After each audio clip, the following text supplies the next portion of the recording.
আপনি যদি একজন সিনিয়র সিটিজেন হন এবং আপনার ইনকাম যদি পেনশন অথবা ফ্যামিলি পেনশন থেকে আসে, সেক্ষেত্রে আপনি আপনার ইনকাম ট্যাক্স রিটার্ন কিভাবে জমা করবেন আলোচনা করব এই ভিডিওতে। নমস্কার, আমি সুজয় বৈদ্য। তাহলে দেখা যাক যে একজন সিনিয়র সিটিজেন কিভাবে তার ইনকাম ট্যাক্স রিটার্ন জমা করতে পারে। রিটার্ন জমা করার আগে প্রথমে আমাদের বেশ কিছু ব্যাপারে একটু জেনে রাখা প্রয়োজন আছে। প্রথমে যদি দেখি যে হুই সিনিয়র সিটিজেন, তাহলে যে কোনো ব্যক্তি যদি তার বয়স 60 থেকে 80 বছর হয় তাকে সিনিয়র সিটিজেন ব্যক্তি বলা হয়। এছাড়া কোনো ব্যক্তির বয়স যদি 80 বছরের ঊর্ধ্বে চলে যায় তাকে সুপার সিনিয়র সিটিজেন ব্যক্তি বলা হয়। ইনকাম ট্যাক্স রিটার্ন জমা করার ক্ষেত্রে এই সিনিয়র সিটিজেন অথবা সুপার সিনিয়র সিটিজেন ব্যক্তি যারা রয়েছেন প্রত্যেকের জন্য কিন্তু একই ধরনের সিস্টেম রয়েছে অনলাইনে। তা এই ক্ষেত্রে কোনো ধরনের কোনো পার্থক্য হবে না, শুধুমাত্র স্ল্যাব রেটের কিছু পার্থক্য তৈরি হয়। এছাড়া সুপার সিনিয়র সিটিজেন ব্যক্তি চাইলে ওনারা অফলাইনেও তাদের ইনকাম ট্যাক্স রিটার্ন জমা করতে পারে। যাই হোক, এরপরে যদি আমরা চলে যাই যে একজন সিনিয়র সিটিজেন ব্যক্তিকে কি তাদের রিটার্ন জমা করতে হবে কি হবে না, বা করতে হলে কখন করতে হবে। প্রথমত একটা সেকশন আছে যেটা হলো 194P, যে সেকশনটিতে আপনি যদি একটা ডিক্লারেশন ব্যাংকে জমা করে দেন এবং আপনার ইনকাম যদি দেখা যায় যে পেনশন থেকে আর ব্যাংক ইন্টারেস্ট থেকে আসে, সেক্ষেত্রে আপনাকে আপনার ইনকাম ট্যাক্স রিটার্ন জমা করতে হয় না। এটা নিয়ে একটা ডিটেল ভিডিও আমাদের চ্যানেলে আছে, চাইলে আপনারা দেখে নিতে পারেন, আমি ডেসক্রিপশানে লিঙ্ক দিয়ে রাখবো। এছাড়া যে প্রেজেন্টেশনটা আমি দেখাচ্ছি, এই প্রেজেন্টেশনও কিন্তু আমরা আমাদের হোয়াটসঅ্যাপ চ্যানেলে শেয়ার করি। এছাড়া আমরা আমাদের ফেসবুকেও কিন্তু শেয়ার করি, আপনারা চাইলে কিন্তু সেখানেও আমাদের সাথে জয়েন করতে পারেন। যাই হোক, আমরা যদি বেসিক এক্সেমশন লিমিট দেখি তাহলে কিন্তু একজন সিনিয়র সিটিজেন ব্যক্তির ওল্ড ট্যাক্স রেজিমে যে বেসিক এক্সেমশন লিমিট রয়েছে সেটা 3 লাখ টাকা রয়েছে। এছাড়া সুপার সিনিয়র সিটিজেন ব্যক্তি রয়েছে তাদের ক্ষেত্রে 5 লাখ টাকা রয়েছে। আর নিউ রেজিম যেখানে রয়েছে সেখানে কিন্তু সবার ক্ষেত্রেই 4 লাখ টাকা বেসিক এক্সেমশন লিমিট রয়েছে। সুতরাং আপনার বয়স যদি দেখা যায় যে 60 থেকে 80-র মধ্যে, সেক্ষেত্রে আপনি এই নিউ রেজিম ধরে চলতে পারেন যে 4 লাখ টাকা আপনার বেসিক এক্সেমশন লিমিট। 4 লাখ টাকা রোজগার হলে আপনার ইনকাম ট্যাক্স রিটার্ন জমা করার দরকার নেই, বিশেষ কিছু ক্ষেত্র ছাড়া। এবার সেইগুলো আপনি কোথা থেকে জানবেন সেই সম্পর্কেও একটা ডিটেল ভিডিও রয়েছে যে ইনকাম ট্যাক্স ফাইল আপনাকে করতে হবে কি হবে না, সেটার লিঙ্কও আমি ডেসক্রিপশন বক্সে দিয়ে রাখবো। আর আপনার বয়স যদি 80 বছরের ঊর্ধ্বে হয়, সেক্ষেত্রে আপনি 5 লাখ টাকাকে আপনার বেসিক এক্সেমশন লিমিট ধরে, অর্থাৎ 5 লাখ টাকার নিচে আপনার রোজগার হলে আপনাকে আর ইনকাম ট্যাক্স রিটার্ন জমা করতে হবে না। তবুও আমি এখানে ছোট করে দিয়ে রেখেছি, যদি আপনার কোনো ধরনের কোনো টিডিএস ডিডাক্ট হয় সেক্ষেত্রে আপনাকে রিফান্ডের জন্য তো রিটার্ন ফাইল করতেই হবে। এছাড়া আপনি যদি কোনো ফরেন ট্রাভেল করে থাকেন, ইলেকট্রিসিটি বিল যদি 1 লাখ টাকার উপরে যায়, এছাড়া বাইরে যদি আপনার ব্যাঙ্ক অ্যাকাউন্ট থাকে অথবা অ্যাসেট থাকে, আপনি যদি কোনো ভিসার জন্য অ্যাপ্লাই করতে চান সামনে, সেক্ষেত্রে আপনাকে আপনার ইনকাম ট্যাক্স রিটার্ন জমা করতে হবে। তা এটা গেল তো একটা পার্ট। এবার আমরা আর একটা পার্টে চলে আসি যে আপনার ইনকাম ট্যাক্স রিটার্ন তো জমা করতে হবে, কিন্তু কোন ফর্মে আপনি আপনার ইনকাম ট্যাক্স রিটার্ন জমা করবেন। এক্ষেত্রে দুটো অপশন আমাদের কাছে আসে, ITR 1 আর ITR 2। এবার ITR 1-এ কারা জমা করতে পারবে? প্রথমত হলো আপনার ইনকাম যদি পেনশন থেকে আসে অথবা স্যালারি থেকে আসে। অনেক সময় দেখা যায় যারা পেনশনার রয়েছে ছোটোখাটো কোনো কাজ করে থাকে, স্যালারি থেকে আসুক অথবা পেনশন থেকে আসুক, আপনি ITR 1-এ জমা করতে পারবেন। বিশেষ কিছু ক্ষেত্র আছে যেখানে আপনি ITR 1 জমা করতে পারবেন না, যদি আপনার ইনকাম 50 লাখের উপরে হয়, এগ্রিকালচারাল ইনকাম 5,000-এর উপরে যায়। এছাড়া আপনার যদি কোনো বিজনেস ইনকাম থাকে, অনেক সময় অনেক ব্যক্তি আছে যারা পেনশন তো পান সাথে ছোট কোনো ব্যবসা করে থাকেন, এই ধরনের ক্ষেত্রে আপনারা ITR 1 জমা করতে পারবেন না। যদি কোনো ক্যাপিটাল গেন থাকে সেক্ষেত্রে ITR 1 জমা করতে পারবেন না। এক্সেপশন অবশ্যই আছে, যদি আপনার শেয়ার অথবা মিউচুয়াল ফান্ড থেকে লং টার্ম ক্যাপিটাল গেন হয় 1,25,000 পর্যন্ত, সেক্ষেত্রে আপনি পারবেন, এছাড়া বাকি ক্ষেত্রে পারবেন না। দুটোর বেশি হাউস প্রপার্টি থেকে রোজগার থাকলে আপনি করতে পারবেন না, আপনার ক্রিপ্টো থাকলে করতে পারবেন না, ফরেন ইনকাম অথবা অ্যাসেট থাকলে করতে পারবেন না, কোম্পানির ডাইরেক্টর থাকলে করতে পারবেন না। এই ধরনের কন্ডিশন যদি আপনার থাকে তাহলে আপনি ITR 1-এ জমা করতে পারবেন না। সেক্ষেত্রে আপনাকে ITR 2 সিলেক্ট করতে হবে। ITR 2 যদি আপনি সিলেক্ট করেন, সেক্ষেত্রে আপনি ক্যাপিটাল গেনও দেখান, কোনো অসুবিধা নেই, দুটোর বেশি হাউস প্রপার্টি দেখান, কোনো অসুবিধা নেই, ফরেন অ্যাসেট থাকুক, ক্রিপ্টো থাকুক, এছাড়া আপনি কোনো কোম্পানির ডাইরেক্টর হন, কোনো অসুবিধা নেই। এখানে বিজনেস প্রফেশন এটা দেওয়া হয়ে গেছে, বিজনেস প্রফেশন থাকলে কিন্তু আপনি ITR 2-তে আপনি আপনার ইনকাম ট্যাক্স রিটার্ন জমা করতে পারবেন না। এছাড়াও যদি আমরা ইনকাম ট্যাক্সে টাইপ অফ ইনকাম দেখি, সেক্ষেত্রে আমরা কি দেখতে পারি? সেক্ষেত্রে আমরা কিন্তু ইনকামের 5টা হেড দেখতে পারি। একটা হলো স্যালারি অথবা pension, business profession, house property, capital gain, other source থেকে রোজগার। আদার সোর্সের মধ্যে এই যেগুলো এগুলো দিয়েছি ন্যাচারালি সেইগুলো দেখা যায় যে পোস্ট অফিস থেকে কোনো ধরনের কোনো ইন্টারেস্ট, ব্যাংক থেকে কোনো ধরনের কোনো ইন্টারেস্ট, ফ্যামিলি পেনশন দেখা যায়, এই ধরনের জিনিস কিন্তু আমরা দেখতে পাই। এইবার আমরা যে ইনকাম ট্যাক্স রিটার্ন জমা করব, এখানে কিন্তু আমরা অ্যাজিউম করব 1, 2 আর 5 এই 3টে পয়েন্ট একজন পেনশনারের থাকবে, অর্থাৎ তার স্যালারি থেকে রোজগার থাকবে, এছাড়া হাউস প্রপার্টি থেকে তার রোজগার থাকতে পারে, এছাড়া তার আদার সোর্স থেকে রোজগার থাকবে। আমরা ফ্যামিলি পেনশনের ব্যাপারটাও এখানে দেখাবো। এ কটা জিনিস বোঝার পর এইবার আপনার হাতের কাছে কি কি ডকুমেন্টস রাখতে হবে সেটা একবার দেখে নিন। প্রথমত হলো আপনার প্যান কার্ড অবশ্যই হাতের কাছে রাখবেন। যদি রেজিস্ট্রেশন করতে হয়, প্রথমবার ইনকাম ট্যাক্স রিটার্ন জমা করেন, সেক্ষেত্রে তো প্যান কার্ড লাগবেই। না হলে আপনার প্যান নম্বর এছাড়া অন্যান্য ডিটেলের জন্য আপনার প্যান কার্ড লাগতে পারে। এছাড়া আপনার ইনকাম ট্যাক্স পোর্টালের যে পাসওয়ার্ড সেটাও কিন্তু লাগবে। আপনার ব্যাঙ্ক স্টেটমেন্ট অবশ্যই রেখে দেবেন। ব্যাঙ্ক স্টেটমেন্ট অনেকের ক্ষেত্রে ফর্ম 16 থাকে, সেক্ষেত্রে কিন্তু ব্যাঙ্ক স্টেটমেন্ট খুব বেশি লাগে না, তবু আমি ধরে নিচ্ছি কারোর ক্ষেত্রে ফর্ম 16 নেই, সেক্ষেত্রেও তার কিন্তু লাগবে। যদি আপনার হাউস প্রপার্টি থেকে রোজগার থাকে সেক্ষেত্রে রেন্ট এগ্রিমেন্ট অবশ্যই রাখবেন। এছাড়া আপনার ইন্টারেস্ট সার্টিফিকেট ব্যাংক থেকে চেষ্টা করবেন তুলে নেওয়ার। যদি আপনার অল্প স্বল্প ব্যাংক ইন্টারেস্ট থাকে অথবা পোস্ট অফিসে ইন্টারেস্ট থাকে, আপনার মোটামুটি ধারণা থাকে যে আপনার যে ইন্টারেস্টের পরিমাণ আছে সেটা আপনি নিজে থেকে জানেন, সেক্ষেত্রে আপনি কিন্তু এই ইন্টারেস্ট সার্টিফিকেট না তুললেও পারেন। কেননা আপনি 26S অথবা AIS দেখলে কিন্তু আপনি ক্লিয়ার হয়ে যাবেন। এছাড়া আপনার আধার কার্ডের সাথে মোবাইল জানি লিঙ্ক করা থাকে সেটা অবশ্যই খেয়াল রাখবেন, যদি না থাকে অবশ্যই করে নেবেন। এরপর চলে আসি আমরা প্র্যাকটিক্যাল ডেমোতে যে আমরা কি করে আমাদের ইনকাম ট্যাক্স রিটার্ন জমা করতে পারি। প্রথমে আমাদের ইনকাম ট্যাক্স পোর্টালে চলে আসতে হবে। পোর্টালে আসার পর এই যে এখানে ইউজার আইডি লেখা আছে, এখানে গিয়ে আপনার প্যান নম্বর বসিয়ে দেবেন। প্যান নম্বর বসানোর পর কন্টিনিউ করবেন। এরপরে এই যে বক্স আছে এই বক্সের মধ্যে ক্লিক করবেন। তারপরে নিচে এই পাসওয়ার্ড লেখা জায়গাটি আছে, এখানে আপনি আপনার পাসওয়ার্ড বসিয়ে দেবেন। বসিয়ে দিয়ে নিচের দিকেই দেখবেন কন্টিনিউ বলে একটা সেকশন আছে, সেটাতে ক্লিক করে দেবেন। ক্লিক করলেই আপনি কিন্তু আপনার পোর্টালের মধ্যে চলে যাবেন। এইবার আমি ধরে নিচ্ছি যে এর আগে কোনো সময় আপনার অন্য কোনো ব্যক্তি আপনার ইনকাম ট্যাক্স রিটার্ন জমা করতো। যদি কারোর ক্ষেত্রে এই জিনিসটা ঘটে, সেক্ষেত্রে কি করবেন? সেক্ষেত্রে আপনি কিন্তু এই আপনার নাম যেখানে রয়েছে সেখানে একটা ক্লিক করবেন, মাই প্রোফাইলে যাবেন। যাওয়ার পর এখানে নিচে নামলেই আপনি দেখতে পাবেন যে আপনার মোবাইল নাম্বার, আপনার ইমেল আইডি রয়েছে। এইবার একবার দেখে নেবেন আপনার মোবাইল নাম্বার আর ইমেল আইডি তো এখানে দেওয়া আছে। যদি না থাকে এটাকে চেঞ্জ করে নেবেন। আপনার অ্যাড্রেস বা বাকি ডিটেল এখানে কিন্তু দেওয়া থাকবে, চাইলে চেঞ্জ করে নেবেন। আর যদি আপনি জানেন যে আপনারই দেওয়া রয়েছে তাহলে এই সেকশানে আসার কোনো প্রয়োজন নেই। আমরা আবার প্রথম পেজে চলে যাই। এখান থেকে আপনারা ই ফাইল সেকশানে যাবেন, ইনকাম ট্যাক্স রিটার্ন, আবার ফাইল ইনকাম ট্যাক্স রিটার্ন এই অপশানে ক্লিক করবেন। ক্লিক করার পর এই যে সিলেক্ট অপশানটি রয়েছে এখানে ক্লিক করার পর 26/27 সিলেক্ট করবেন, অনলাইন সিলেক্ট করবেন, কন্টিনিউ করবেন, স্টার্ট ফাইলিং করবেন, ইন্ডিভিজুয়াল সিলেক্ট করবেন, প্রসিড করবেন। এখান থেকে আপনি আপনার ITR 1 ফর্মটি সিলেক্ট করে নেবেন। Proceed with ITR 1, okay, late get started. এখানে এই 3টে অপশানের মধ্যে যে কোনো একটি অপশানই আপনি সিলেক্ট করতে পারেন। প্রথমেই দেওয়া রয়েছে যে আপনার বেসিক এক্সেমশন লিমিট কি ক্রস করে গেছে ইনকাম, যদি করে গিয়ে থাকে তাহলে প্রথম অপশান। আর দ্বিতীয় অপশান ম্যাক্সিমাম লোকের ক্ষেত্রেই খাটবে না, যে অপশানগুলো বলেছিলাম যে 1 কোটি টাকার উপরে রোজগার। 2 নম্বর যে অপশানটি সেটাও কিন্তু ম্যাক্সিমাম লোকের ক্ষেত্রেই খাটবেন না, তবুও দেখে নেবেন যে আপনার ক্ষেত্রে এটা অ্যাপ্লিকেবল হচ্ছে নাকি। আর যদি কিছুই বুঝতে না পারেন আদার্স অপশান সিলেক্ট করে নেবেন। যাই হোক, আমরা প্রথম অপশানটি সিলেক্ট করে কন্টিনিউ করলাম। এরপরে পার্সোনাল ইনফরমেশন রয়েছে, ওখানে একবার ঢুকবেন, ঢুকে সমস্ত ডিটেল একবার দেখে নেবেন। মেন জিনিস যেখানে এখানে নেচার অফ এমপ্লয়মেন্ট যেটা রয়েছে সেটা সঠিক দেওয়া আছে নাকি। ওখানে দেখবেন যে অনেক অপশান রয়েছে।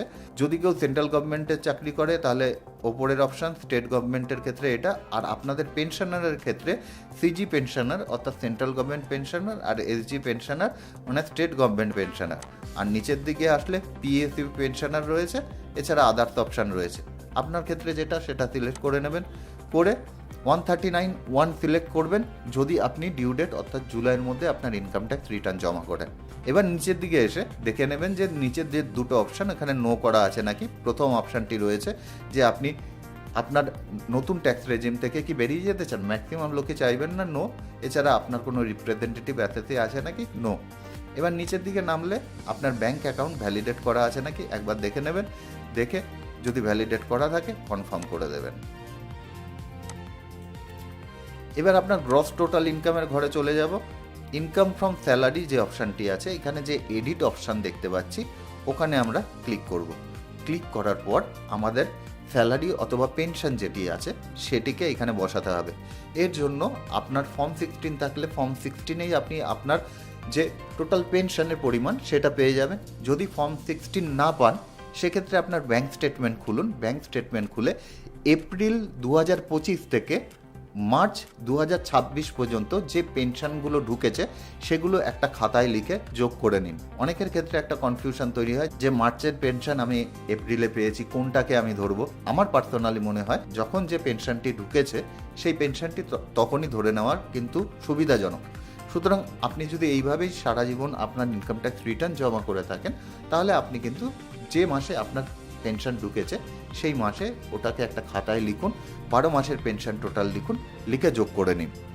এরপরে আপনি যদি অন্য কোনো জায়গায় কোনো ধরনের কোনো চাকরি করে থাকেন, দেখা গেল ছোটো কোনো চাকরি টাইম পাসের জন্য করছে, সেই অ্যামাউন্টটাও যোগ করুন। যোগ করে আপনার স্যালারি অ্যাজ পার সেকশন 17(1) যে সেকশনটি আছে সেখানে কিন্তু আপনি বসিয়ে দিন। আমরা ধরলাম এখানে 4,24,673 আমাদের যে ক্লায়েন্ট আছে সেই ক্লায়েন্টের এটা আছে, এটা আমরা বসিয়ে দিলাম। বসানোর পর আমরা নিচের দিকে চলে আসলাম। স্ট্যান্ডার্ড ডিডাকশন কিন্তু এখানে অটোমেটিক নিয়ে নিয়েছে। এবার এটাকে আমরা সেভ করে দিলাম।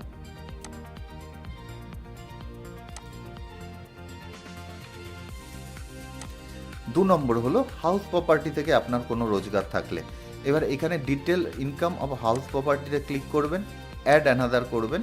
করার পর এক্ষেত্রে একটা জিনিস মনে রাখতে হবে, আপনার যে প্রপার্টি আপনি ভাড়া দিচ্ছেন তার ডিটেল এখানে বসাতে হবে। অর্থাৎ সেই প্রপার্টির অ্যাড্রেস এখানে বসাতে হবে, তার সিটি কি স্টেট কি আছে সেগুলো কিন্তু সমস্ত কিছু এখানে বসাতে হবে। বসানোর পর আপনি নিচে আসলেন, নিচে আসার পর ওনার অফ হাউস প্রপার্টি এক্ষেত্রে দেখতে হবে যে আপনি কি আপনার হাউস প্রপার্টির মালিক নাকি অন্য কেউ, সেলফ করে দেবেন। আর আরেকটা জিনিস দিতে হবে যে কোনো ওনার আছে নাকি, যদি না থাকে ম্যাক্সিমাম ক্ষেত্রে থাকে না, নো করে দেবেন। সুতরাং আপনি 100% প্রপার্টির মালিক এখানে দিয়ে দিয়েছে। এরপরে টাইপ অফ হাউস প্রপার্টি অবশ্যই লেট আউট, ভাড়া আছে বলেই আপনি ইনকাম ট্যাক্স রিটার্নে এটা বসাচ্ছেন। বসানোর পর এইখানে প্রথমেই দেখবেন গ্রস রেন্ট রিসিপ্ট বলে যে অপশানটি আছে, এখানে আপনার রেন্টের পরিমাণ আপনি লিখে দেবেন। এখানে যদি ধরে নিলাম আমার 5 লাখ টাকা রেন্ট আছে, আমি যদি বসিয়ে দিই তাহলে কিন্তু অটোমেটিক দেখতে পাবো 30% এখান থেকে বাদ গিয়ে আমার টোটাল 3.5 লাখ টাকা এখানে কিন্তু পড়ে আছে। অর্থাৎ 30% যে একটা ডিডাকশন দেয় সেটা অটোমেটিক নিয়ে নিয়েছে। এর বাইরে আপনার যদি কোনো এরিয়ার থাকে অথবা আনরিয়েলাইজড রেন্ট থাকে তাহলে কিন্তু সেটা এখানে বসাতে পারেন। এরপরে আপনার প্রপার্টির এগেনস্টে যদি কোনো ধরনের কোনো লোন থাকে তাহলে সেকশন 24B তে আপনি এখানে কিন্তু ডিটেল বসাতে পারেন। সেক্ষেত্রে আপনার কিন্তু সমস্ত লোনের ডিটেল এখানে দিতে হবে, যে লোনটি আপনি কোথা থেকে নিয়েছেন, ব্যাংক থেকে নাকি আদার দ্যান ব্যাংক সেটা বসাতে হবে। নেম অফ দ্য ব্যাংক আপনার ধরে নিলাম SBI থেকে নিয়েছেন, আমি SBI করে দিলাম, এখানে ব্যাংক করে দিলাম। এছাড়া লোন অ্যাকাউন্ট নম্বর এখানে বসাতে হবে। এছাড়া কোন ডেটে নিয়েছেন, আমি এখানে একটা ডেট বসিয়ে দিলাম, আপনি যেই ডেটে লোনটি নিয়েছেন সেই ডেট এখানে বসিয়ে দেবেন। টোটাল অ্যামাউন্ট অফ লোন মানে লোনের টোটাল অ্যামাউন্ট কত ছিল যখন লোনটি নিয়েছিলেন সেই সময় কত ছিল, সেই সময় হতে পারে যে লোনের অ্যামাউন্ট 50 লাখ ছিল, এইবার এখন লোনের পরিমাণ কত আছে অর্থাৎ এই 31 মার্চ, সেক্ষেত্রে দেখা যাবে যে আর 5 লাখ পড়ে আছে, এখানে 5 লাখ বসাতে হবে, যার ক্ষেত্রে যেটা হবে। এবার এখানে ইন্টারেস্টের পরিমাণ বসাতে হবে যে আপনি ইন্টারেস্ট হিসাবে কত পেমেন্ট করেছেন। এখানে একটা জিনিস যে আপনি যদি ইন্টারেস্ট হিসাবে 3.5 লাখ টাকাও পেমেন্ট করেন, পুরো 3.5 লাখ টাকাই কিন্তু মাফ হয়ে যাবে এবং আপনার ইনকাম কিন্তু জিরো হয়ে যাবে। আপনি যদি আপনার প্রপার্টি ভাড়াতে দেন সেই ক্ষেত্রে আপনার হাউস বিল্ডিং লোনের কত ইন্টারেস্ট হচ্ছে সেটা কিন্তু দেখে না, যতটা পরিমাণ আপনার রোজগার তত পরিমাণ যদি আপনার হাউস বিল্ডিং লোনের ইন্টারেস্ট যায় তাহলে কিন্তু সেটা আপনি ছাড় পাবেন। যাই হোক, আমরা এখান থেকে বেরিয়ে যাচ্ছি। বেরিয়ে যাওয়ার পর এরপরে চলে আসছি আমাদের একেবারে নিচে ইনকাম ফ্রম আদার সোর্সে। ইনকাম ফ্রম আদার সোর্সে এখানে কিন্তু প্রথমেই দেখতে পাচ্ছি ইনকাম ফ্রম ট্যাক্স রিফান্ড 12 টাকা, অর্থাৎ আগের বছর ছোটোখাটো কিছু ওনার রিফান্ড ছিল, তার যে ইন্টারেস্ট আছে সেটা অটোমেটিক বসে গেছে। এরপরে আমরা অ্যাড অ্যানাদার যদি করি তাহলে কিন্তু এখানে দেখতে পাবো সেভিংস ব্যাংকের ইন্টারেস্ট কত। আপনার সেভিংস ব্যাংকের যে ইন্টারেস্ট আছে ধরে নিলাম 24,560 টাকা, এখানে আপনি বসিয়ে দিলেন। এরপরে আপনার এফডি থেকে কোনো ইন্টারেস্ট থাকতে পারে, যদি থাকে তাহলে ইনকাম ফ্রম ডিপোজিট এই যে অপশানটি আপনি সিলেক্ট করলেন, ধরে নিলাম 25,000 টাকা আপনার আছে, করে এটাকে সেভ করে দিলেন। এবং সবথেকে বেশি ইম্পর্ট্যান্ট অনেক ব্যক্তিরই যেটা থাকবে সেটা হলো ফ্যামিলি পেনশন। আপনি আবার অ্যাড অ্যানাদার করবেন, করে এইখানে ফ্যামিলি পেনশানে যাবেন। ফ্যামিলি পেনশানে যাওয়ার পর ধরে নিলাম আপনার 2 লাখ টাকা ফ্যামিলি পেনশন আছে, তাহলেই আপনি 2 লাখ টাকা বসিয়ে দিলেন। 25,000 টাকা ফ্যামিলি পেনশনে ছাড় পাওয়া যায়, আমরা এখানে 25,000 টাকা বসিয়ে দিলাম ডিডাকশন আন্ডার সেকশন 57-এর যে অপশানটি আছে ওখানে। এবার একটা জিনিস বলে রাখি যে টোটাল 25,000 টাকা অথবা 1/3 অফ দ্য পেনশন, যেটা কম হবে সেটাই কিন্তু আপনি ছাড় পাবেন। ধরে নিলাম আপনি 50,000 টাকা যদি আপনার ফ্যামিলি পেনশন হয়, সেক্ষেত্রে 1/3 যদি করা হয় তাহলে 16.5 ধারে কাছে কিছু হয়, সেটাই কিন্তু আপনি ছাড় পাবেন। আর যদি দেখা যায় যে 2 লাখ টাকা হয়, সেক্ষেত্রে 1/3 যেটা হয় সেক্ষেত্রে সেটা প্রায় 66,000-এর উপরে হয়, তার জন্য এখানে আপনি 25,000 টাকায় ছাড় পাবেন। অর্থাৎ 25,000 টাকা আর 1/3 অফ ফ্যামিলি পেনশন, যেটা কম হবে সেটাই আপনি ছাড় পাবেন। তাই এটা 25,000 টাকা এখানে বসিয়ে সেভ করে দেবে। সেভ করে দেওয়ার পরে আপনার কাজ কিন্তু কমপ্লিট হয়ে গেল। এরপর আপনি এখানে কনফার্ম করে দেবেন। কনফার্ম করে দেওয়ার পরে আমরা কিন্তু এখানে আমাদের ইনকাম পেয়ে গেলাম। টোটাল ডিডাকশানের ঘরে আমাদের কোনো কিছু নেই, নিউ রেজিমেন্ট ন্যাচারালি কিছু থাকে না, আমরা এটাকে সেভ করে দিলাম। এরপরে আমাদের ট্যাক্স পেড যে কলাম রয়েছে এখানে আমাদের দেখে নিতে হবে কোনো ধরনের কোনো টিডিএস আছে কি না। টিডিএস যদি থাকে তাহলে কিন্তু এই যে টিডিএস 2, টিডিএস 3 এইগুলোর মধ্যে কিন্তু আপনি কোথাও পেয়ে যাবেন। এছাড়াও আপনি যদি সেলফ অ্যাসেসমেন্ট ট্যাক্স অথবা অ্যাডভান্স ট্যাক্স জমা দেন তাহলে একবারে লাস্টের কলামে চলে যাবেন। ওখানে ক্লিক করার পর অ্যাড অ্যানাদার করবেন। আপনার যে চালানটি আছে সেই চালানটি পাশে রাখবেন। ম্যাক্সিমাম চান্স আপনি যদি জমা করার কয়েকদিন পরে ইনকাম ট্যাক্স রিটার্ন জমা করেন, এখানে অটোমেটিক চলে আসবে। যদি কোনো কারণে না আসে তাহলে কিন্তু আপনার বিএসআর কোড এখানে দিয়ে দেবেন, কোন ডেটে জমা করেছেন সেটাও এখানে দেবেন। এছাড়া চালান সিরিয়াল নম্বর এখানে কিন্তু 3 নম্বর কলামে বসাতে হবে, আর টোটাল যে আপনার ট্যাক্সের পরিমাণ সেটা এখানে বসাতে হবে। আমি ডেমো হিসাবে একটা এখানে বসিয়ে দিলাম, করে আপনাকে সেভ করে দিতে হবে। এরপরে আমাদের কনফার্ম করে দিতে হবে। কনফার্ম করে দিয়ে ভেরিফাই ইওর লায়াবিলিটি ডিটেলে আমাদের ক্লিক করতে হবে। এইখানে কিন্তু আমাদের টোটাল ইনকাম এখানে চলে আসবে। টোটাল ইনকাম আমরা কোথায় কি বসিয়েছি একবার দেখে নেবেন, এছাড়া পরেও আমরা অপশান পাবো দেখার, এগুলো দেখে আমরা কনফার্ম করে দেবো। এরপরে প্রসিড টু ভেরিফিকেশান করব।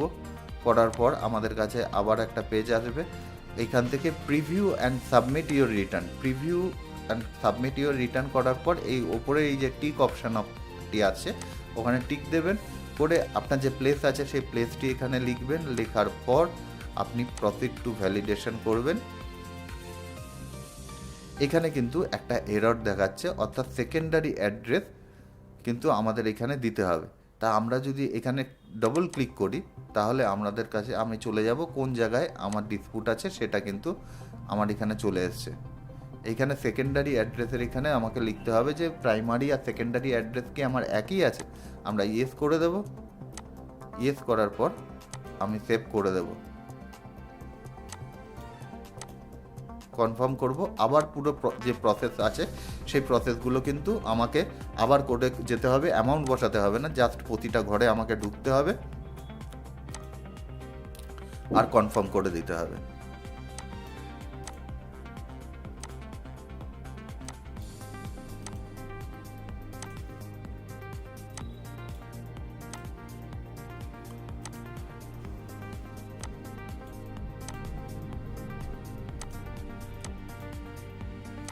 এরপর প্রসিড টু ভ্যালিডেশন যখন করলাম এখানে কিন্তু ভেরিফিকেশন সাকসেসফুল দেখালো। এরপর প্রিভিউ করব। প্রিভিউ করার পর আমরা কিন্তু আমাদের এই ইনকাম ট্যাক্স রিটার্ন পুরো প্রিভিউ করতে পারবো। কোথাও কোনো ভুল থাকলে আপনি এক এক করে প্রতিটা পৃষ্ঠায় দেখে নিতে পারবেন যে কোনো জায়গায় কোনো ভুল আছে কি না, এবং থাকলে আপনি এই ব্যাকে গিয়ে সেটাকে কারেকশানও করতে পারেন। যদি সমস্ত কিছু ঠিকঠাক থাকে প্রসিড টু ভ্যালিডেশন করবেন। ভ্যালিডেশন করার সাথে সাথে ভ্যালিডেশন সাকসেসফুল, আবার প্রসিড টু ভেরিফিকেশন করবেন। তারপরে কিন্তু ভেরিফাই নাও করে আপনি কন্টিনিউ করলেই আপনার কাছে একটা ওটিপি চলে আসবে, এবং ওটিপি আসলে সেই ওটিপি বসিয়ে আপনি আপনার ইনকাম ট্যাক্স রিটার্ন জমা করে দিতে পারবেন। এছাড়া যদি কোনো কারণবশত হয় যে আপনি এখন ইনকাম ট্যাক্স রিটার্ন জমা করছেন কিন্তু পরে ভেরিফাই করতে চান, সেক্ষেত্রে ভেরিফাই লেটার অপশানটি চুজ করতে পারেন। এছাড়াও আপনি যদি ভেরিফাই করতে না চান, যদি দেখা যায় যে আপনার ইনকাম ট্যাক্স রিটার্নটি আপনি সিগনেচার করে ব্যাঙ্গালোর পাঠাতে চান, সেক্ষেত্রে 3 নম্বর অপশানটি আপনি সিলেক্ট করে কন্টিনিউ করে আপনার ইনকাম ট্যাক্স রিটার্ন জমা করতে পারেন। আশা করি ভিডিওটি আপনাদের ভালো লাগবে। চেষ্টা করলাম একটু ডিটেলে ভিডিওটি আপনাদের বোঝানোর জন্য, যাতে বুঝতে কোনো ধরনের অসুবিধা না হয়। ভালো লাগলে বন্ধুবান্ধবের মধ্যে শেয়ার করবেন। সুজয় বৈদ্য, সাইনিং অফ।